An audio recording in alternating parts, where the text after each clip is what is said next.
नमस्कार साथियों, एक बार फिर से बहुत बहुत स्वागत है आप सभी का आपके अपने YouTube प्लेटफॉर्म एग्जाम प्लस 24 पर।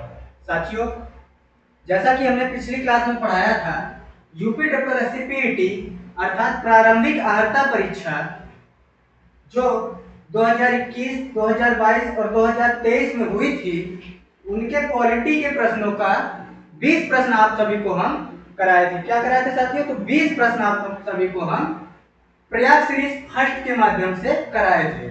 तो साथियों, इसी तरीके से आज हम प्रयाग सीरीज सेकंड के माध्यम से 20 प्रश्न आप सभी के साथ लेके आए हैं। क्या साथियों? तो 20 प्रश्न आप सभी के साथ हम लेके आए हैं और पॉलिटी का 20 प्रश्न आज हम आप सभी के साथ कराएंगे। ठीक है दोस्तों, चलिए। तो साथियों, उम्मीद करते हैं कि पिछली वीडियो जो हमने डाली थी आप सभी को पसंद आई है। देखे हैं कि आप लोगों ने बहुत सारा प्यार दिया है, ऐसे ही प्यार देते रहिए, ऐसे ही सपोर्ट करते रहिए, बस आप लोगों से यही गुजारिश है। और आज कोशिश करिएगा कि आज की क्लास में ज्यादा से ज्यादा प्यार दीजिएगा और आज लाइक की शतक पूरा कर दीजिएगा। ठीक है दोस्तों, चलिए हम चलते हैं साथियों अपने पहले प्रश्न की ओर और देखते हैं क्या है हमारा पहला प्रश्न। आइए, तो साथियों हमारा पहला प्रश्न है,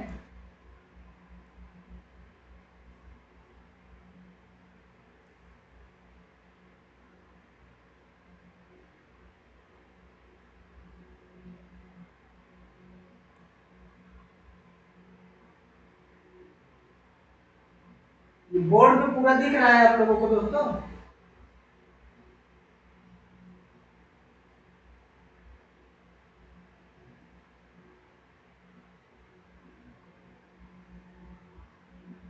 हाँ, आइए हमारा पहला प्रश्न है, 13 दिसंबर 1946 को संविधान सभा में उद्देश्य प्रस्ताव किसके द्वारा पारित किया गया? बताइए दोस्तों। साथियों, ये जो 13 दिसंबर की बैठक है ना साथियों, ये 13 दिसंबर का जो बैठक है, ये संविधान सभा की तीसरी बैठक थी। क्या थी साथियों? ये संविधान सभा की तीसरी बैठक थी। ठीक है दोस्तों,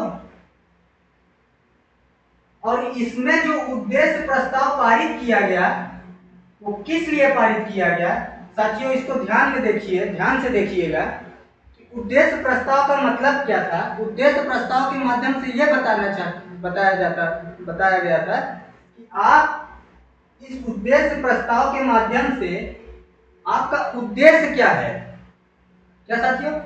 आपका उद्देश्य क्या है, यही पूछा गया था उद्देश्य प्रस्ताव में। ठीक है दोस्तों,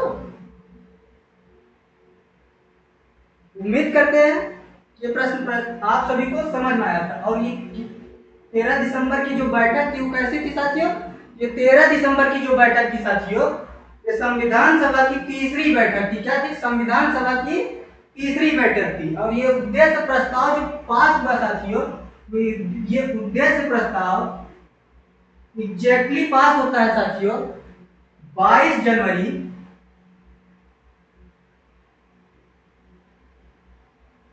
1947 को। कब साथियों? तो 22 जनवरी 1947 को ये पास होता है। ठीक है दोस्तों, जो उद्देश्य प्रस्ताव जो हमारा पास होता है ये 22 जनवरी 1947 को पास होता है। ठीक है दोस्तों,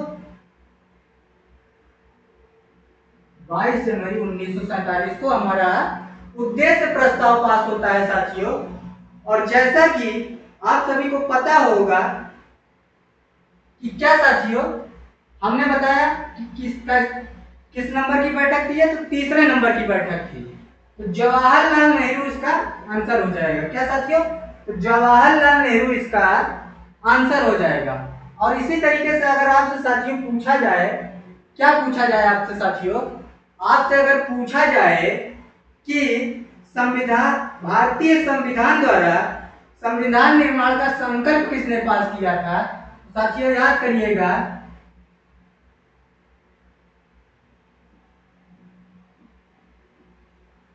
भारतीय संविधान द्वारा संविधान निर्माण का संकल्प कब पास हुआ था? भारतीय संविधान द्वारा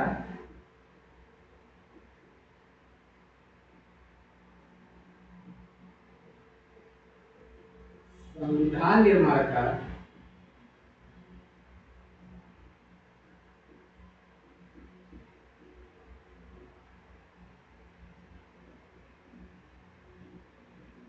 संकल्प पास हुआ। कब हुआ साथियों? तो इसी दिन को माना जाता है। कब माना जाता है साथियों? तो इसी दिन को। किस दिन को साथियों? तो इसी दिन को भारतीय संविधान निर्माण का संकल्प पास हुआ। क्या साथियों? तो इसी दिन को माना जाता है। ठीक है दोस्तों, चलिए। और ये जो उद्देश्य प्रस्ताव है ना साथियों, ये उद्देश्य प्रस्ताव आज की प्रस्तावना का, क्या साथियों? ये उद्देश्य प्रस्ताव साथियों आज की प्रस्तावना का मुख्य स्रोत है। क्या साथियों? आज की प्रस्तावना का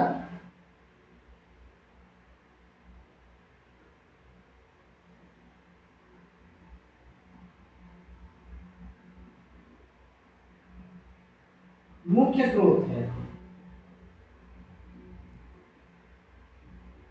मतलब कि साथियों ये जो उद्देश्य प्रस्ताव है, इसको ही कुछ संशोधनों के साथ हमारा जो भारतीय संविधान का मुख्य प्रस्तावना है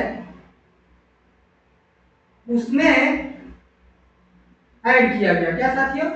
उसमें ऐड किया गया। ठीक है साथियों, चलिए। और जैसा कि इसमें दिया गया है, क्या? डॉक्टर राजेंद्र प्रसाद। ये क्या थे साथियों? तो संविधान सभा के अध्यक्ष थे। कौन थे साथियों? तो संविधान सभा के अध्यक्ष थे। ठीक है दोस्तों, कौन थे? तो संविधान सभा के, इधर लिख दे रहे हैं, अध्यक्ष थे।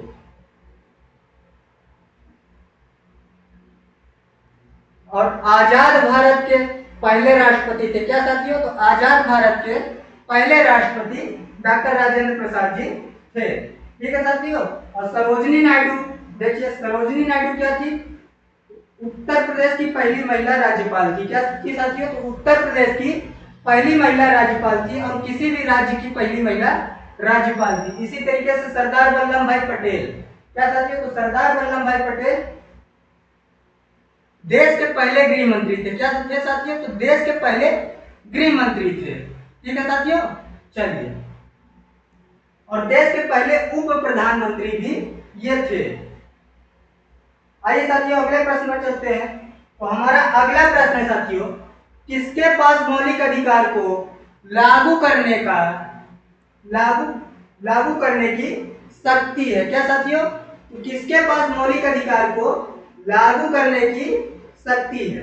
देखिए साथियों, अगर आपसे यही पूछा जाता है कि फंडामेंटल राइट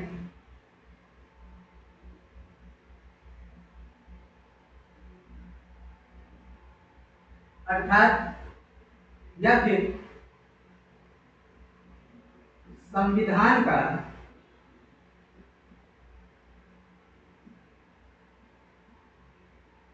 सर्वोच्च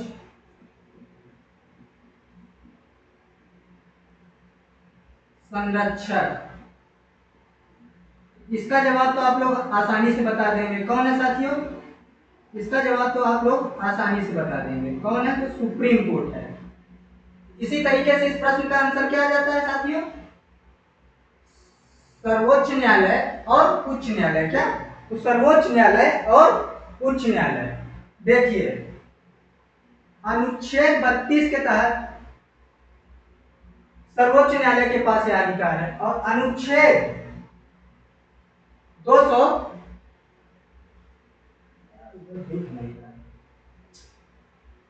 एक मिनट साथियों इधर लिखिए।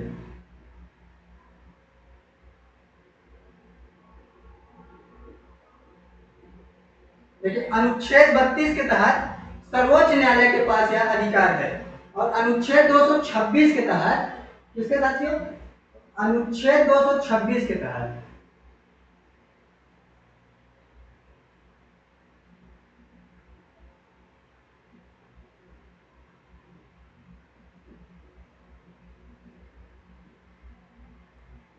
अनुच्छेद 226 के तहत उच्च न्यायालय यानी कि हाई कोर्ट के पास यह अधिकार है।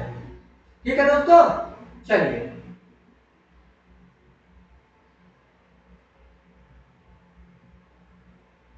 हमारा अगला प्रश्न है साथियों, सकारिया आयोग निम्नलिखित में से किससे संबंधित है? क्या साथियों?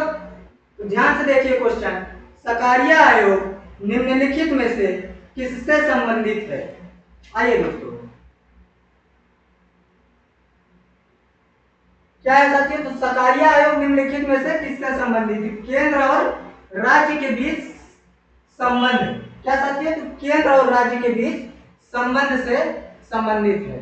ठीक है दोस्तों, इसका हम एक आप लोगों को इसका हम एक बढ़िया सी ट्रिक बता दे रहे हैं। उस ट्रिक को आप लोग लिख लीजिए या फिर याद कर लीजिए। क्या? उस ट्रिक को आप लोग बढ़िया से लिख लीजिए। क्या है इसका आंसर? तो केंद्र और राज्य के बीच संबंध। ठीक है दोस्तों, क्या है? तो केंद्र और राज्य के बीच संबंध। और इसका ट्रिक क्या है याद रखिएगा साथियों आप लोग, ये देखिए,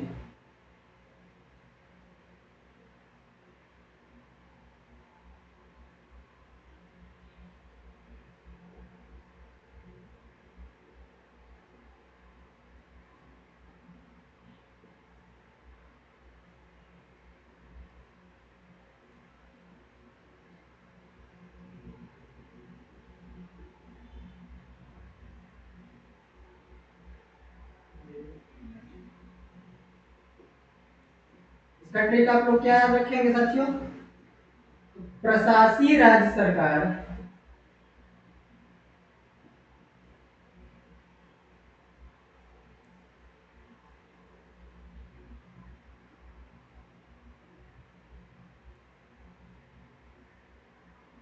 पीछे है।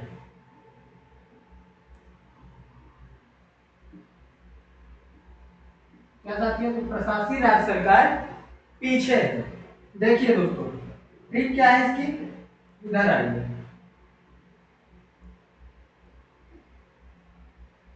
प्रशासकीय राज्य सरकार पीछे। इस ट्रिक के माध्यम से आप लोग क्या जान सकते हैं? इस ट्रिक के माध्यम से आप लोग इन आयोगों को आप लोग अच्छे से याद कर सकते हैं। क्या? इन आयोगों को आप लोग अच्छे से याद कर सकते हैं। मतलब कि इन पे जो केंद्र और राज्य के बीच संबंध में जो आयोग और समितियां बनी गई हैं, उसे आप लोग अच्छे से याद कर लीजिएगा। आयोग और समिति।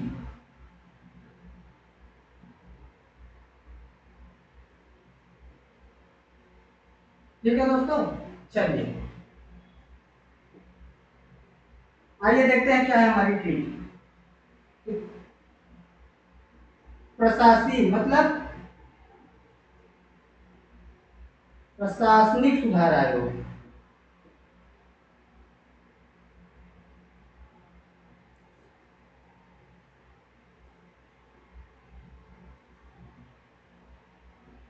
क्या साथियों? प्रशासनिक सुधार आयोग। इसी तरीके से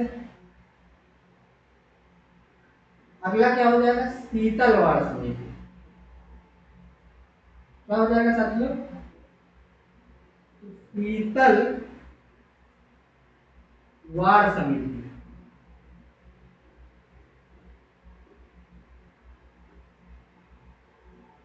और राज का मतलब क्या हो जाएगा साथियों? तो राजमन्नार समिति।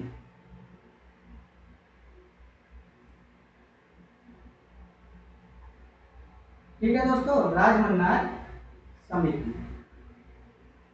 और इसी तरीके से सरकार का मतलब क्या हो जाएगा साथियों? तो सरकारिया आयोग।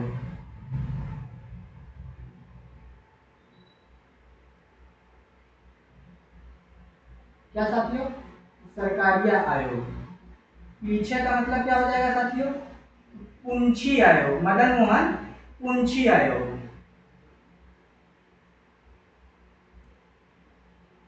यहां से क्वेश्चन काफी आते हैं, इसको याद कर लीजिएगा। ठीक है दोस्तों, तो जो सकारिया आयोग है साथियों हमारा, ये आता है, कब आता है साथियों? तो जो सकारिया आयोग है हमारा, ये आता है वर्ष 1983 में। कब साथियों? वर्ष 1983 में।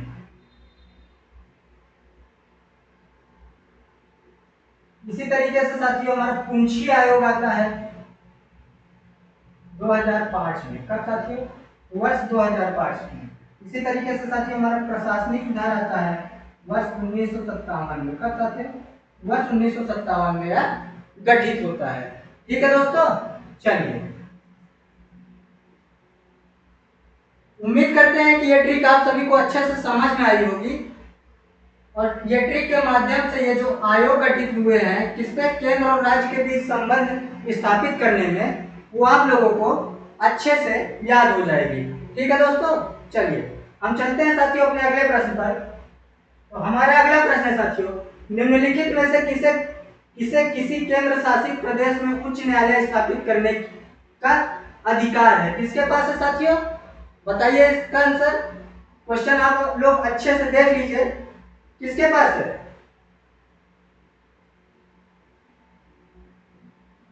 बताइए साथियों।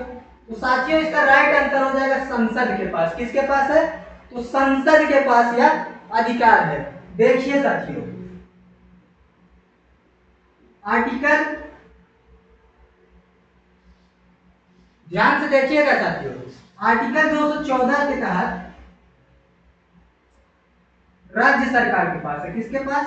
आर्टिकल 214 के तहत राज्य सरकार के पास। और आर्टिकल,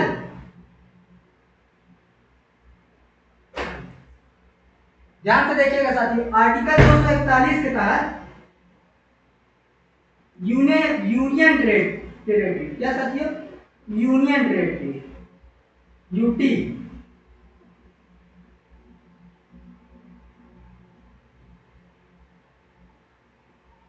यूनियन टेरेटरीज के पास ये अधिकार है।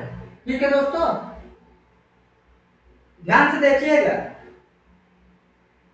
चलिए किसके पास है? तो संसद के पास। वो भी संसद के पास किस आर्टिकल के तहत? तो भैया 241, आर्टिकल 241 के तहत। हमारा अगला प्रश्न साथियों, भारत में राष्ट्रीय मानवाधिकार आयोग निम्नलिखित में से किस मंत्रालय के अधीन है? बताइए। तो भैया इसका राइट आंसर हो जाएगा गृह मंत्रालय। क्या? तो गृह मंत्रालय इसका राइट आंसर हो जाएगा। ठीक है साथियों, क्या हो जाएगा? तो गृह मंत्रालय इसका राइट आंसर हो जाएगा। आगे बढ़े साथियों। हाँ, एक चीज और जान लीजिए, इसका गठन कब किया जाता है साथियों? इसका गठन किया जाता है वर्ष 1983 में। कब? वर्ष 1983 में इसका गठन किया जाता है। ठीक है दोस्तों, और याद रखिए कि कोई, अच्छे से याद रखिएगा कि सुप्रीम कोर्ट का कोई रिटायर्ड जज ही होता है इसका अध्यक्ष। क्या? सुप्रीम कोर्ट का कोई रिटायर्ड जज।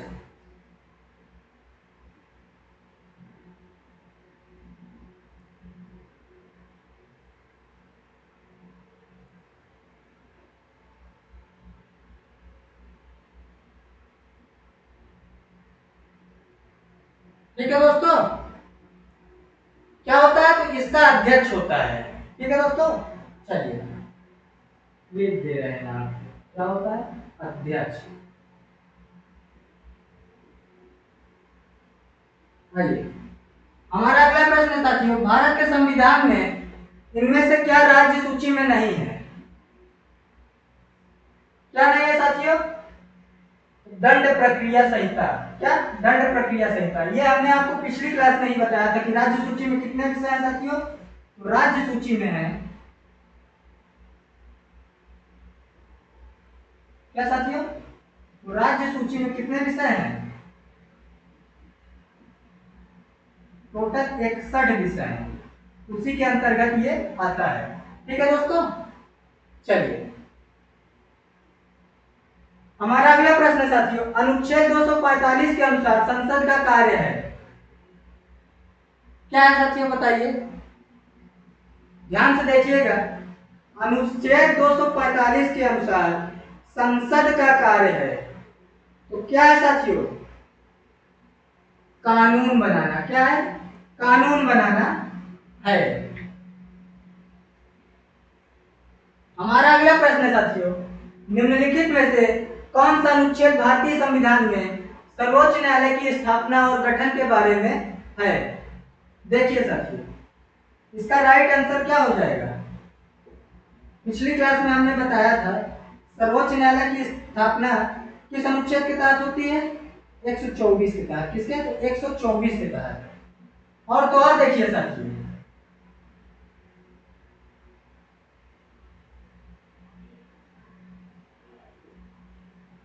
और देखिए साथियों, ध्यान से देखिएगा, आप लोग अच्छे से इसको देखिएगा। क्या साथियों? कि सुप्रीम कोर्ट का गठन तो होता ही है अनुच्छेद 124 के तहत, इसमें सुप्रीम कोर्ट का गठन तो दिया ही गया है।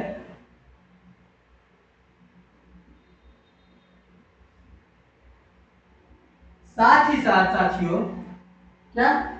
तो साथ ही साथ सुप्रीम कोर्ट में जजों की नियुक्ति कौन करेगा? क्या साथियों? सुप्रीम कोर्ट में जजों की नियुक्ति कौन करेगा? ये भी इसी में दिया गया है। क्या साथियों? तो सुप्रीम कोर्ट में जजों की नियुक्ति कौन करेगा, वो भी इसी आर्टिकल में दिया गया है। ठीक है साथियों? और तो और देखिए कि सुप्रीम कोर्ट में जजों की योग्यता क्या होगी, वो भी इसी आर्टिकल में दिया गया है। और तो और सुप्रीम कोर्ट में जजों का जो रिमूवल प्रोसेस होता है, क्या?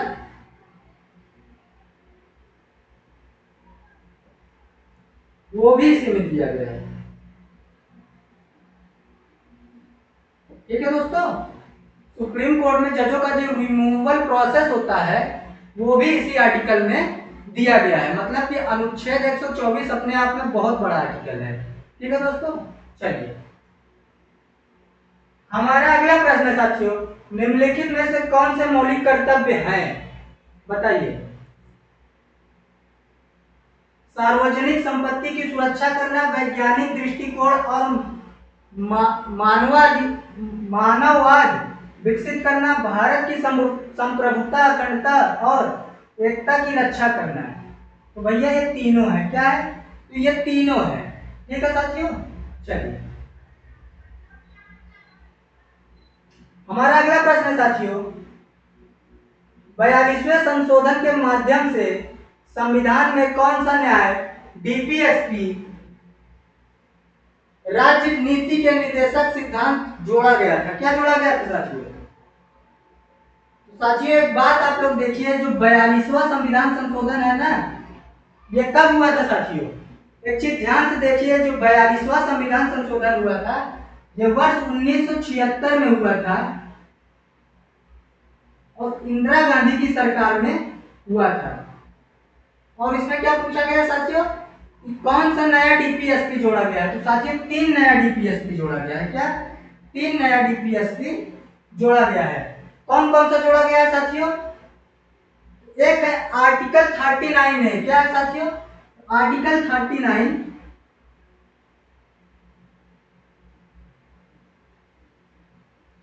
ये जोड़ा गया है। ठीक है साथियों?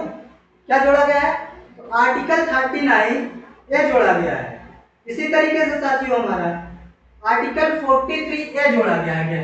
क्या जोड़ा गया है? आर्टिकल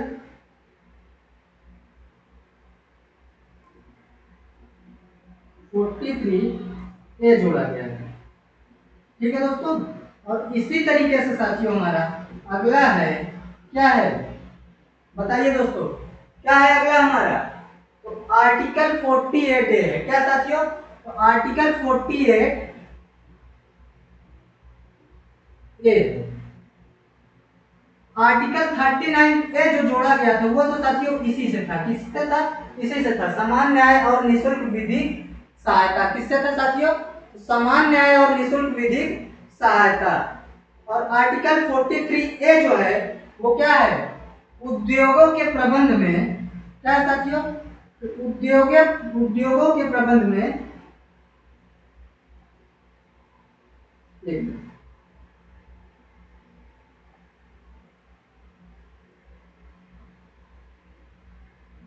क्या साथियों हमारा उद्योगों के प्रबंध में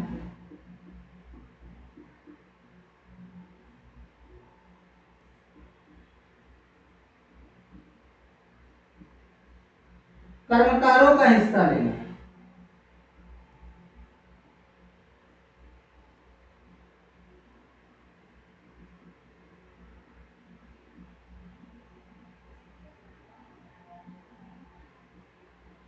ठीक है दोस्तों, क्या है कि आर्टिकल 43 है क्या था, उद्योगों के प्रबंध में कर्मकारों का हिस्सा लेना। इसी तरीके से साथियों हमारा 48 ए क्या है, तो पर्यावरण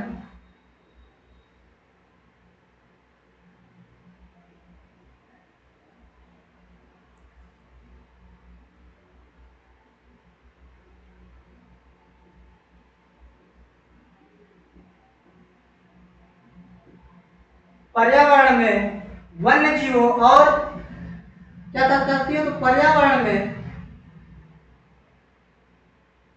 वन्य जीवों और उनकी रक्षा, क्या था साथियों, तो वन्य जीवों और उनकी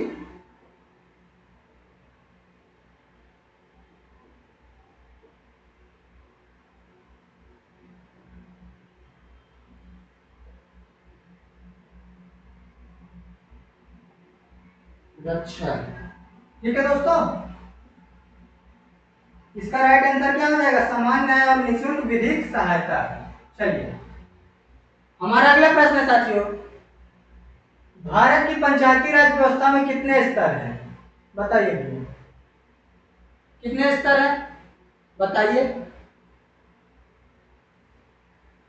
बताइए साथियों, हमारे भारत की पंचायती राज व्यवस्था में कितने स्तर हैं, बताइए इसका प्रश्न।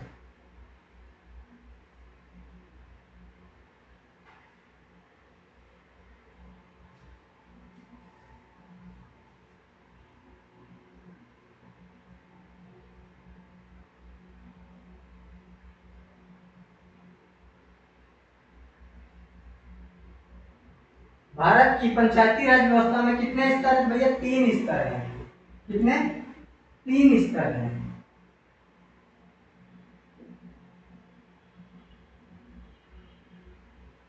कौन कौन से हैं साथियों, देखिए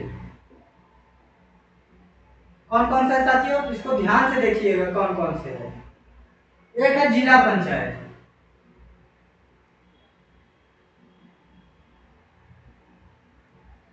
जिला स्तर। दूसरा क्या है साथियों, ब्लॉक स्तर। तीसरा क्या है साथियों, ग्राम स्तर। जिला पंचायत में कौन से आते हैं साथियों, जिला में क्या आता है, जिला पंचायत सदस्य।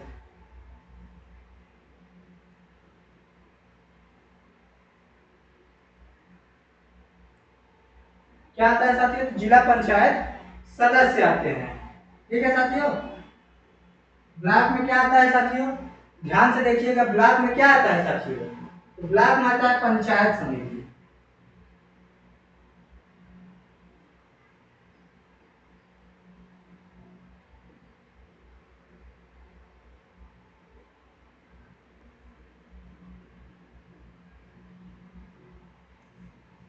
इसी तरीके से इसमें क्या साथियों, ग्राम पंचायत में,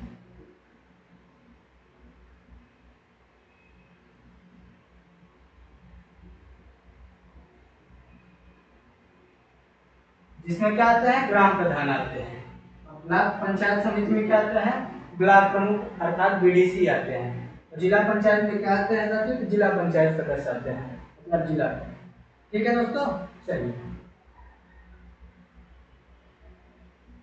निम्नलिखित में से कौन सा अनुच्छेद अल्पसंख्यकों के हितों का संरक्षण के लिए है, बताइए साथियों, इसका आंसर बताइए आप लोग क्या है भैया, 29 है। क्या है, 29 इसका राइट आंसर हो जाएगा। ठीक है साथियों, चलिए और जैसा कि इसमें क्या दिया गया है साथियों, अनुच्छेद 27 दिया गया है। क्या दिया गया है, अनुच्छेद 27 दिया गया। अनुच्छेद 27 में क्या है साथियों, धार्मिक व्यय पर कर से मुक्ति। क्या है साथियों, धार्मिक व्यय पर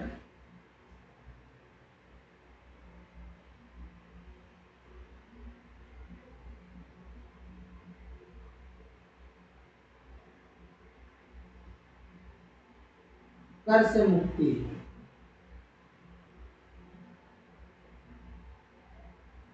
और इसी तरीके से साथियों हमारा ये वाला प्रश्न क्या है, अनुच्छेद 26 क्या है साथियों, अनुच्छेद 26 इसमें क्या दिया गया है, धार्मिक कार्यों पर प्रबंध की स्वतंत्रता। क्या दिया गया साथियों,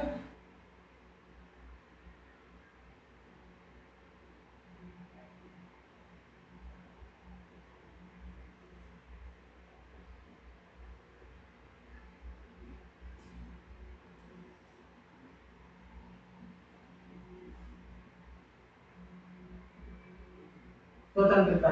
ठीक है दोस्तों, धार्मिक कार्यों पर प्रबंध की स्वतंत्रता। इसका राइट आंसर क्या आ जाएगा, अनुच्छेद 29। क्या हो जाएगा साथियों, अनुच्छेद 29 इसका राइट आंसर हो जाएगा। चलिए, संसदीय प्रणाली में कार्यपालिका किसके प्रति उत्तरदायी होती है, बताइए साथियों। कार्यपालिका में कौन कौन आते हैं साथियों, इसका आंसर तो बताते हैं। कार्यपालिका में कौन कौन आते हैं भैया, प्रेसिडेंट आते हैं। कौन, प्रेसिडेंट आते हैं। इसी तरीके से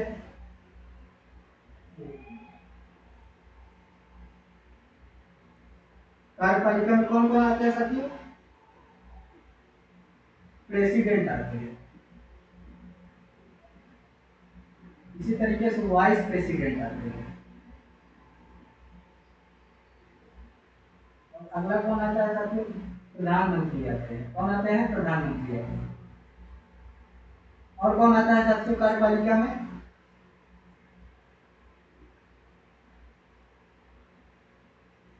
मंत्री परिषद।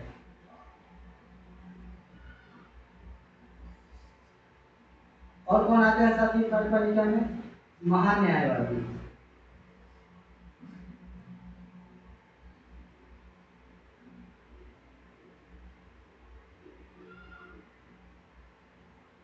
ये सब साथियों कार्यपालिका के अभिन्न अंग हैं। क्या है, ये सब कार्यपालिका के अंग हैं। ठीक है दोस्तों, इसका राइट आंसर क्या हो जाएगा साथियों, विधानमंडल। क्या हो जाएगा, विधानमंडल। इसमें कौन आते हैं साथियों, विधानमंडल में संसद। ठीक है दोस्तों, चलिए ये प्रश्न का आप लोग स्क्रीनशॉट ले लीजिए।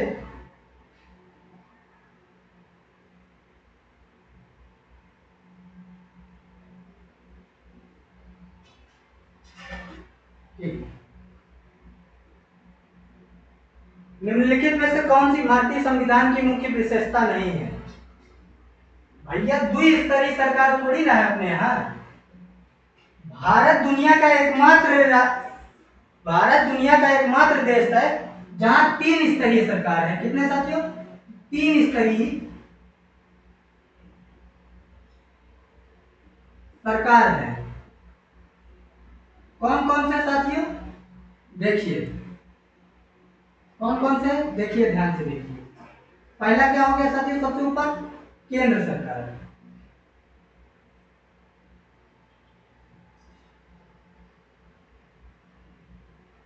और इसी तरीके से अगला क्या हो गया साथियों, हमारा राज्य सरकार। और इसी तरीके से अगला क्या हो जाता है साथियों हमारा, अगला हो जाता है साथियों हमारा स्थानीय सरकार।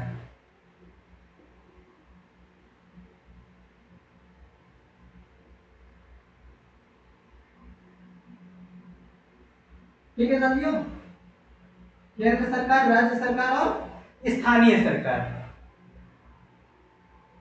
चलिए साथियों, भारतीय संविधान के लिए डीपीएसपी राज्य नीति निर्देशक सिद्धांत निम्नलिखित में से किस देश के संविधान से प्रेरित है। ये तो साथियों पिछली क्लास में ही बता दिए थे, रिपीट हुआ है आयरलैंड के संविधान से। कहां से, आयरलैंड के संविधान से। ये क्वेश्चन रिपीट हुआ है, यहाँ नहीं, यूपी ट्रिपल एससी ने इसको रिपीट किया है, हमने नहीं रिपीट किया है। चलिए, भारतीय संविधान के अनुच्छेद 19 में कौन सा अधिकार शामिल है, बताइए। भारतीय संविधान के अनुच्छेद 19 में कौन सा अधिकार शामिल है, बताइए साथियों।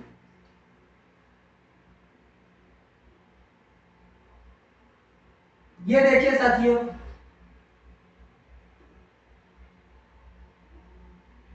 संवैधानिक उपचारों का अधिकार, ये क्या है आर्टिकल 32 में, किसमें है साथियों, आर्टिकल 32 में वाक्य और अभिव्यक्ति स्वतंत्रता का अधिकार, इसी में है साथियों, क्या है वाक्य और अभिव्यक्ति स्वतंत्रता का अधिकार, इसी में, इसका राइट आंसर यही होगा।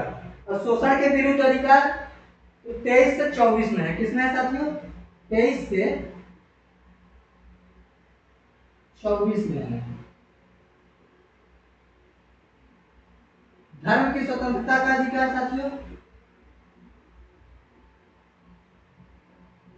धर्म की स्वतंत्रता का अधिकार किसमें है साथियों, 25 से 28 में है। ठीक है दोस्तों, चलिए इसका राइट आंसर क्या होता है, वाक्य और अभिव्यक्ति स्वतंत्रता का अधिकार।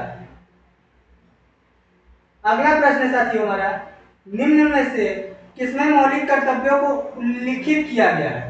भैया भाग 4 के काम में, किसमें है, तो भाग 4 के काम में मौलिक कर्तव्यों को उल्लिखित किया गया है। ठीक है दोस्तों,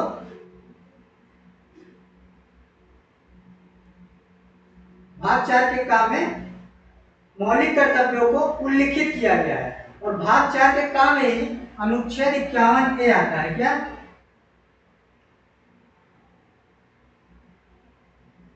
ए आता है। ठीक है साथियों, भाग 4 का में ही अनुच्छेद 51A आता है, जिसे 42वें संविधान संशोधन द्वारा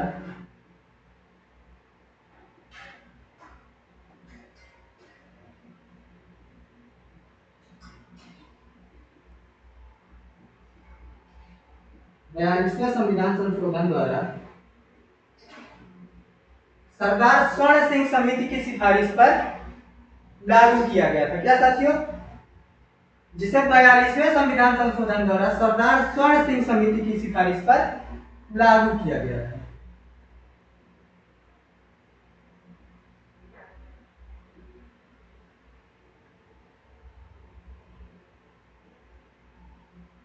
और इसमें कुल मिलाकर 11 मौलिक कर्तव्य हैं। कितने हैं साथियों, इसमें कुल मिलाकर 11 मौलिक कर्तव्य हैं। ठीक है दोस्तों, चलिए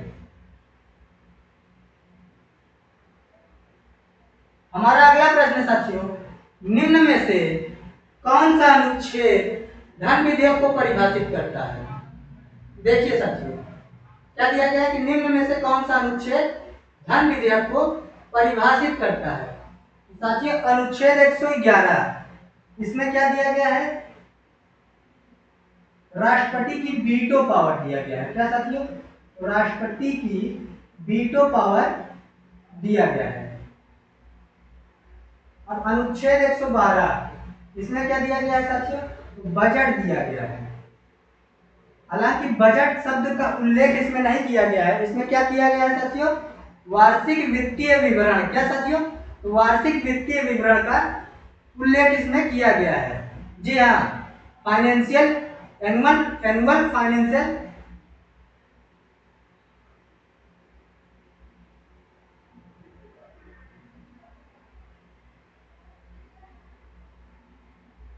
ठीक है साथियों, क्या दिया गया है, तो annual financial statement, annual financial statement मतलब कि वार्षिक वित्तीय विवरण।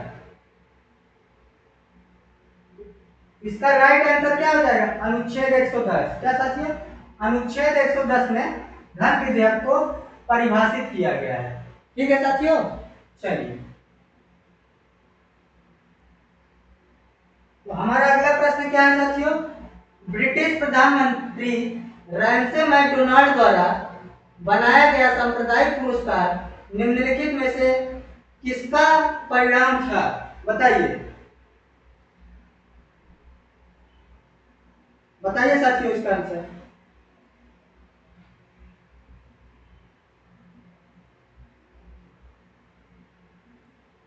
साथियों जो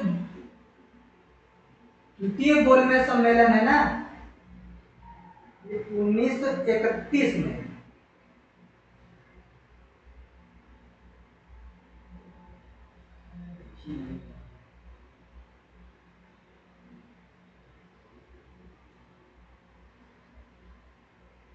दलित है।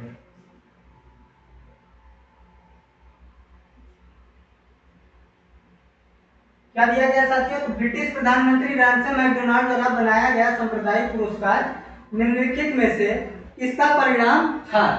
ठीक है दोस्तों, निम्नलिखित में से किसका परिणाम था? देखिए साथियों, ये जो सांप्रदायिक पुरस्कार है, क्या साथियों? सांप्रदायिक पुरस्कार मतलब सांप्रदायिक पंचांग जो है, इसमें क्या था साथियों? एग्जैक्टली कब आया?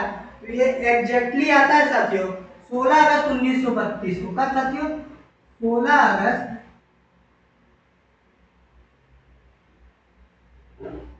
1932 को। और इस सांप्रदायिक पंचांग में था क्या साथियों?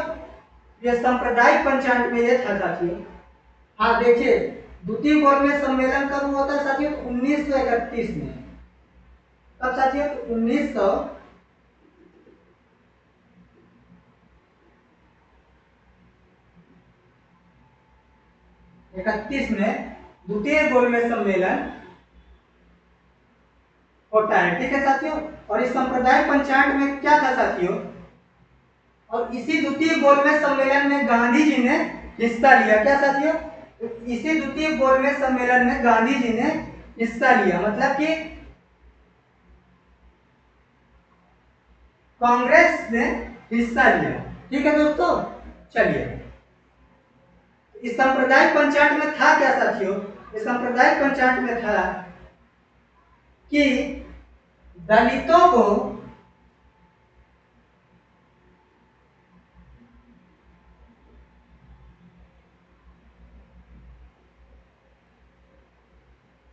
अल्पसंख्यक मानते हुए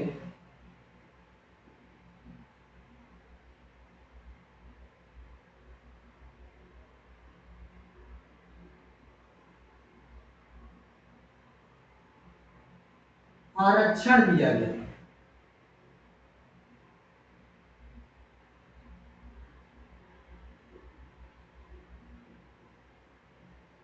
क्या साथियों? तो दलितों को अल्पसंख्यक मानते हुए आरक्षण दिया गया। और केंद्रीय विधानसभा में 71 सीटें दलितों के लिए रिजर्व की गई, यानी कि आरक्षित की गई।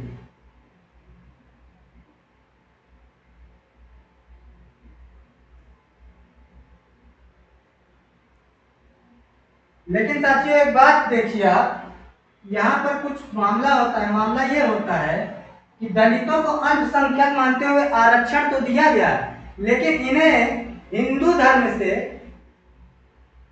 अलग कर दिया गया। कहा गया कि ये हिंदू धर्म में नहीं है।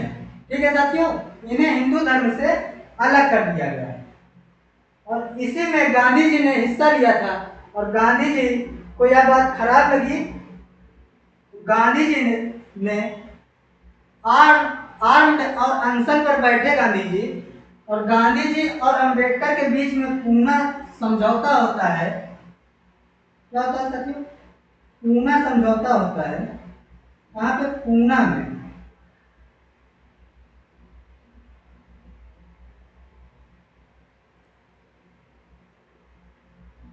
वर्ष 1932 में पूना समझौता होता है। किसके किसके बीच साथियों?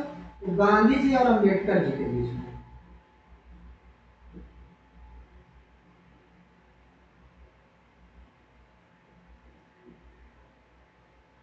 पूना समझौता होता है, और इसी पूना समझौता का यह असर होता है कि दलितों की जो सीटें केंद्रीय विधानसभा में 71 सीटें दी गई थी, उसे बढ़ाकर कितनी कर दी गई साथियों? बताइए, उसे बढ़ाकर कितनी कर दी गई?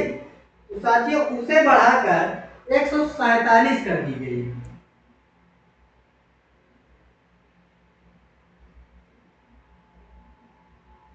यानी कि आरक्षण का डबल लाभ। क्या साथियों? आरक्षण का डबल लाभ।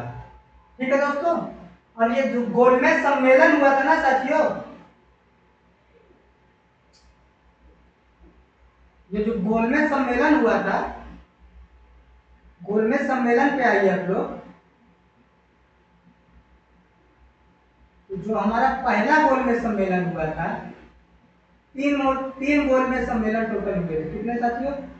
3 गोलमेज सम्मेलन टोटल हुए थे।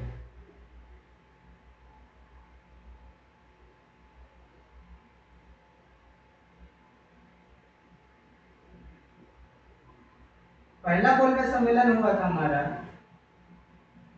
1930 में, दूसरा गोलमेज सम्मेलन हुआ था हमारा 1931 में, और तीसरा गोलमेज सम्मेलन हुआ था हमारा 1932 में। और ये तीनों गोलमेज सम्मेलन लंदन के सेंट जेम्स पैलेस में हुए थे। कहाँ पे साथियों? तो लंदन के सेंट जेम्स पैलेस में तीनों गोलमेज सम्मेलन होते हैं। ठीक है साथियों, तीनों गोलमेज सम्मेलन में अंबेडकर जी हिस्सा लेते हैं। चलिए, हमारा अगला प्रश्न है साथियों, किस अनुच्छेद के तहत आपातकाल के दौरान मौलिक अधिकारों को भी निलंबित किया जा सकता है? बताइए साथियों। देखिए साथियों, अनुच्छेद 256 के तहत तो किसी राज्य में राष्ट्रपति शासन लगाया जाता है। क्या साथियों? तो राष्ट्रपति शासन लगाया जाता है।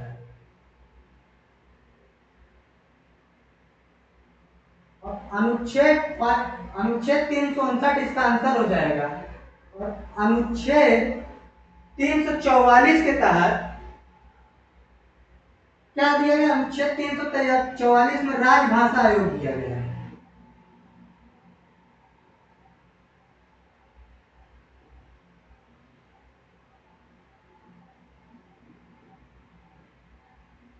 और अनुच्छेद 145 में क्या दिया गया है? प्रादेशिक भाषा आयोग।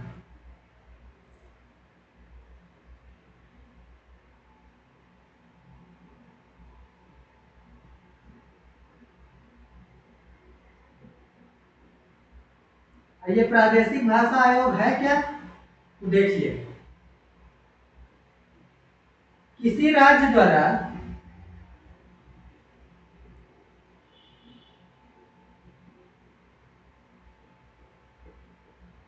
अपने पसंद की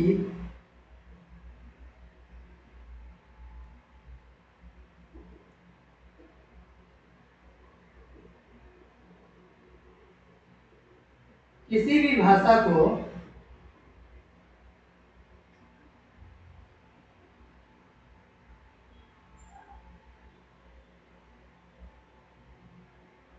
क्या साथियों? तो किसी राज्य द्वारा अपने पसंद की किसी भी भाषा को राजभाषा बनाया जा सकता है।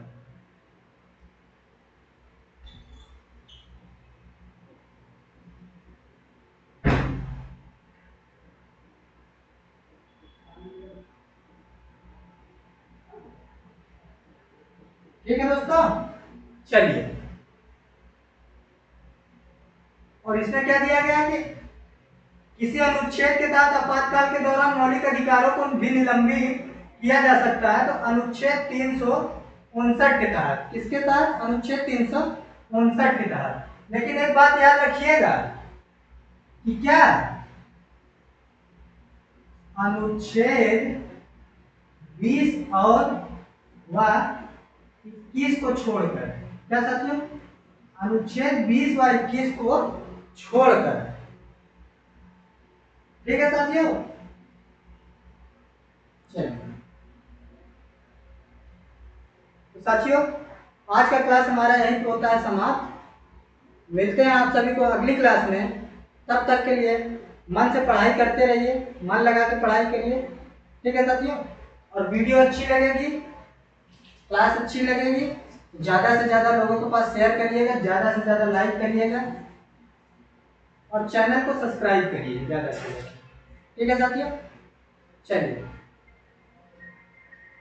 और आप लोगों से जाते जाते यही कहूँगा कि पेपर नज़दीक आ रहा है, मन लगा के पढ़ाई करिए, अच्छे से पढ़ाई करिए। ठीक है साथियों, क्योंकि अच्छे ध्यान रखिएगा, पढ़ाई ही है जो आपको ऊपर तक ले जा सकती है। ठीक है ना? पढ़ाई ही ऐसी चीज़ है जो हम मिडिल क्लास लड़कों का जीवन बदल सकती है। मन लगाकर पढ़ाई करिए, फालतू में इधर उधर के चक्कर में ना पड़िए। आजकल जान रहे हैं कि सतरंगी हवाएं भी बहुत चल रही हैं, उन हवाओं से थोड़ा बच के रहिएगा। क्योंकि एक बात है ना, देखिए साथी, किराए के मकान जितना ही वैल्यू दीजिएगा, उसको अपना बनाने की कोशिश ना करिएगा, क्योंकि किराए का मकान जब खाली करना होता है ना तो तकलीफ बहुत होती है। ठीक है ना। और आजकल के रिलेशंस तो जान ही रहे हैं आप सब, ब्लूटूथ की तरह हो गए हैं, दूरी बढ़ते ही सर्चिंग फॉर न्यू डिवाइस बताने लगते हैं। उन सबसे थोड़ा बच के रहिएगा। और किसी का भी हाथ पकड़ने से पहले सोच समझ के पकड़िएगा, क्योंकि सड़क पार करने में और जीवन पार करने में अंतर होता है। ठीक है दोस्तों, चलिए, हमारा काम है समझाना, बाकी आप लोग जाने, मन लगा के पढ़ाई करिए। मिलते हैं आप सभी को अगली क्लास में, तब तक के लिए धन्यवाद।